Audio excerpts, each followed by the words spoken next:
Hello everyone, welcome to J Who Crochet. I am Reggie and today we will learn how to make this beautiful crochet headband or ear warmer, and this is a knitted look crochet.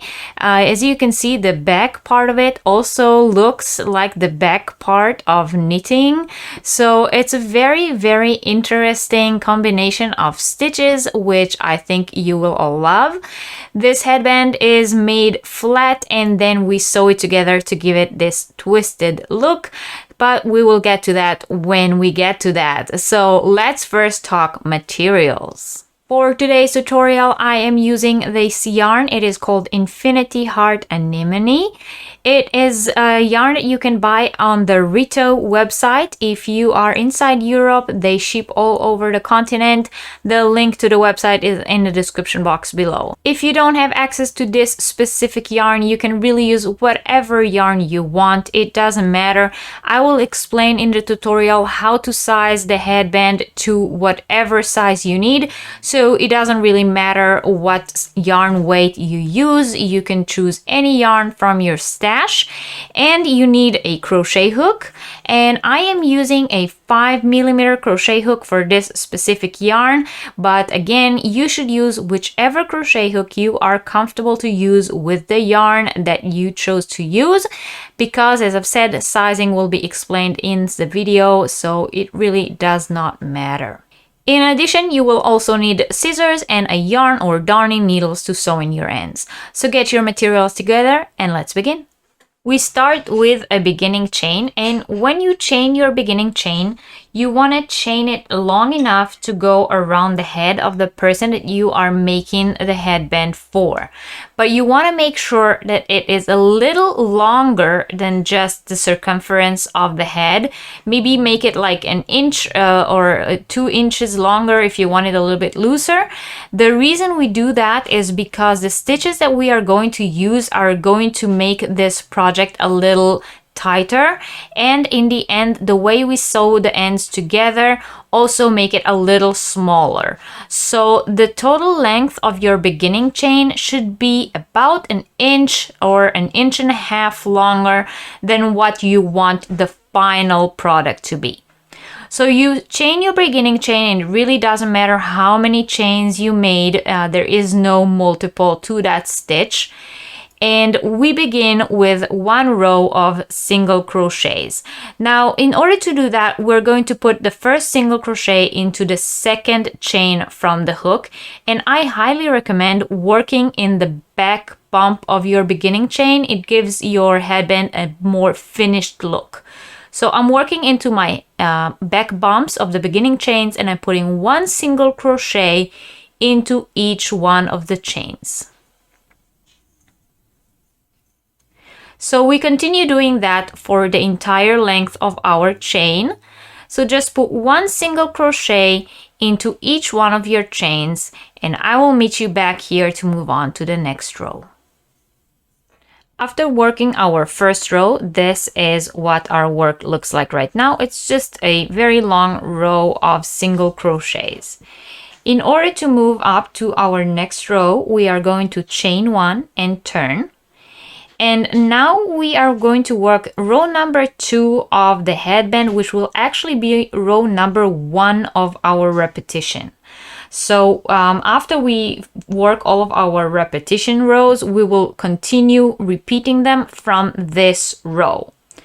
So we always begin this row with a single crochet in the first stitch. Now that is the same stitch that we just chained 1 from.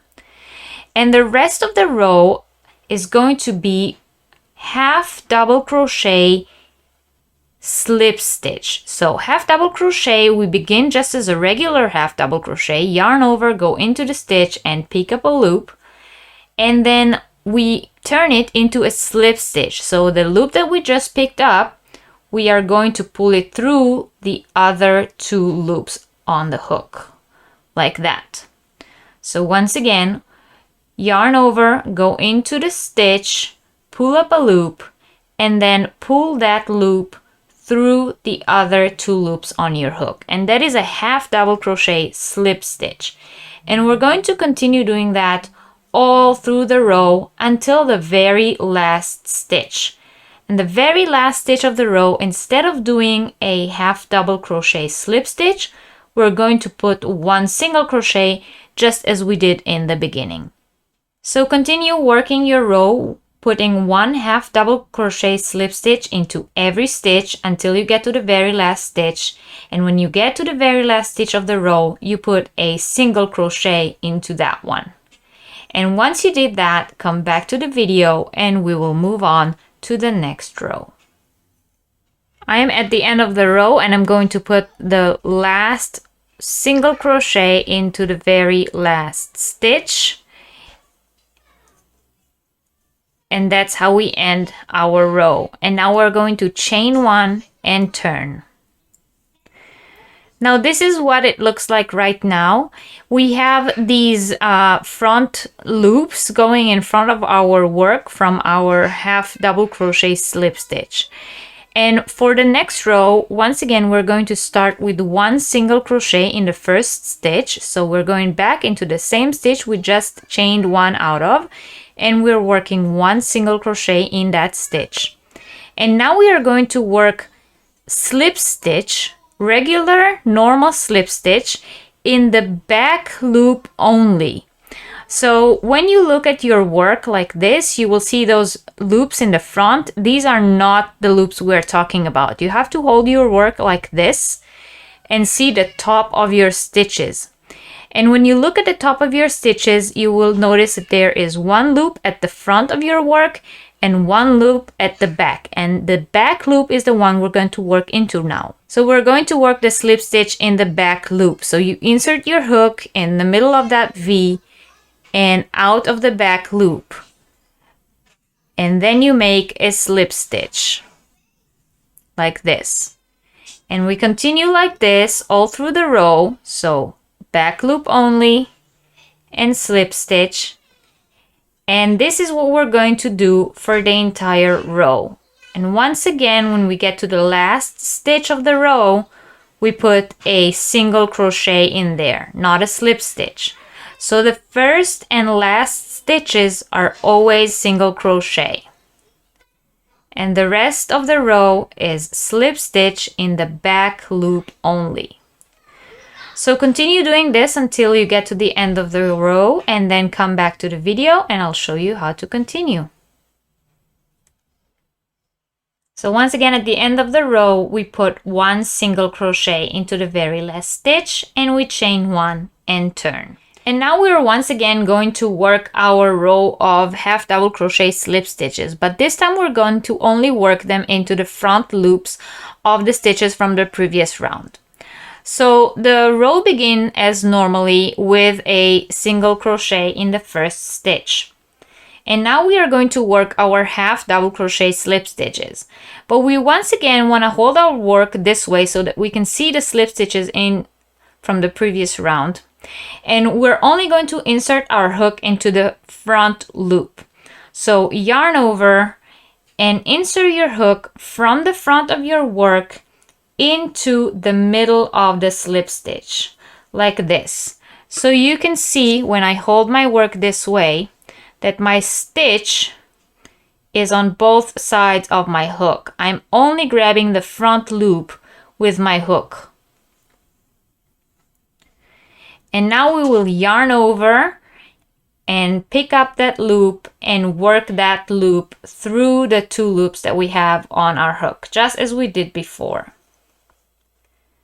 So we are still working our half double crochet slip stitches, but this time we only work them into the front loops of the stitches from the previous round. And this is what we're going to do for the entire row. So half double crochet slip stitches in the front loop only, and that's what we do for the entire row. And when you get to the end of the row, we do a single crochet in the last stitch, chain one and turn, and then we just keep repeating these two rows. So one row is slip stitches in the back loop only, and one row is half double crochet slip stitch in the front loop only. And so once we finish the row of the half double crochet slip stitch in the front loop only, we repeat the row of the slip stitches in the back loop only. And so on until we have the width that we want our headband to be. So I'm going to put this aside for a second and explain what we're going to do next. So after you've worked these rows back and forth a few times, you will begin to see this pattern. And once you have the width that you want it to be for your headband, then come back to the video and I will explain how we continue. But this whole panel is just back and forth rows of half double crochet slip stitch in the front loop and slip stitch in the back loop. We alternate the rows until we have the width we want our headband to be. So once you have that, come back to the video and we will continue together. So I worked my piece to the width that I want it to be, and now it's time to put in the very last row. So you want to finish with the right side of the work facing you, which means the last row you work will be a row of half double crochet slip stitches. And now the right side is facing us, and to do the final row we are going to chain one and put one single crochet in the first stitch, just as we did until now. And now instead of slip stitches in the back loop, we are going to work single crochets in the back loop.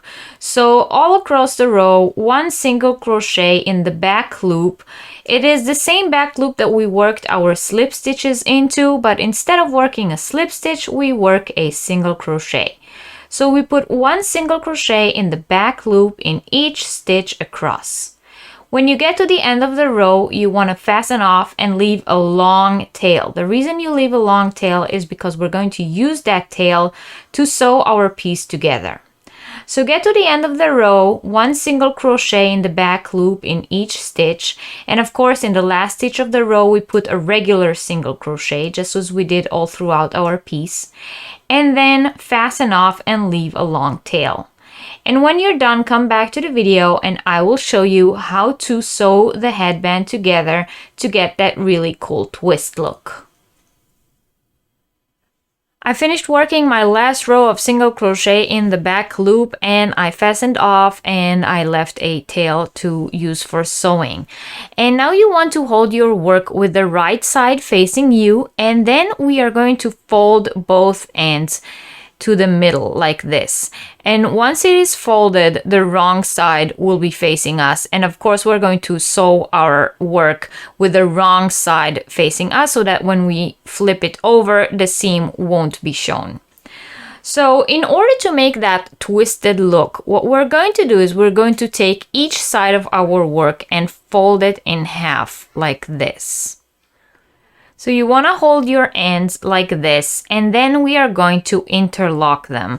Now make sure that the side with the tail is all the way on the top. And then we take the top side, the top part of this side, and we put it in here. And here we have the bottom part of first side and the bottom part of the second side. Now I have my beginning tail here. I did not work over my tail. I did that on purpose, but if you did work over your tail, that's not a problem. You can still, skip that next part. But what I like to do is I like to tie both of my ends together just so that it will be easier for me to work and I don't have to constantly hold all 4 layers together. So I take this end, which was my beginning chain end, and this end, which is my cast off end, and then I'm going to just tie a knot and tie them together.